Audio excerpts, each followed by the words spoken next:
सर्वांना श्री स्वामी समर्थ. तर सकाळी सकाळी छान अशी इथे देवपूजा वगैरे झाली आणि आधीच्या वेळेपेक्षा मात्र आता जागसुद्धा लवकर येते आहे, कारण आता हळूहळू का होईना पण उन्हाला मात्र सुरुवात झालेली आहे.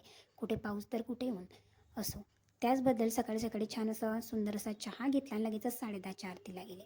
10:30च्या आरतीला गेली, तिथे सुद्धा पाठ झाला, कारण आज मंगळवार सुद्धा होता म्हणून दुर्गा सप्तशतीचा पाठ झाला. नंतर घरी आले आणि लगेच तिथे ब्रेकफास्ट बनवायला घेतला. जिरं मोहरीची फोडणी दिली, थोडासा लसूण, कांदा, टोमॅटो, छान असे पावडर मसाले, लगेचच मीठ वगैरे टाकून दिलं, जेणेकरून मीठ आणि मसालेसुद्धा अगदी छान असे फ्राय होतात तेलामध्ये. आणि तुम्हाला तर माहितीच असेल का आता गावाकडे छान अशा तुरींची डाळ बनवणे सुरू आहे. तर आमच्या घरून असं अशा छान तुरी आल्या होत्या, तर त्यांनासुद्धा मी रात्रीच्या भिजत टाकलेल्या होत्या आणि म्हटलं चला आता तुरीची उसळ खायला मिळते म्हटल्यावर आनंद काही वेगळाच होता. म्हटल्यावर लगेचच आता तुरींची उसळ बनवायला घेतली.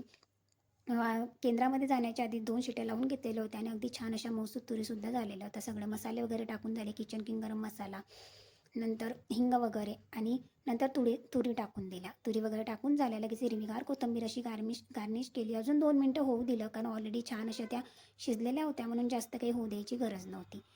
नंतर असं व्यवस्थित लगेच झाकण ठेवलं आणि अशा गरमागरम तुरीची उसळ जी काही होती ना, ती खाऊन घेतली. आणि आता गावाकडे तर सगळीकडे हेच सुरू आहे. असं संपवला आजचा दिवस.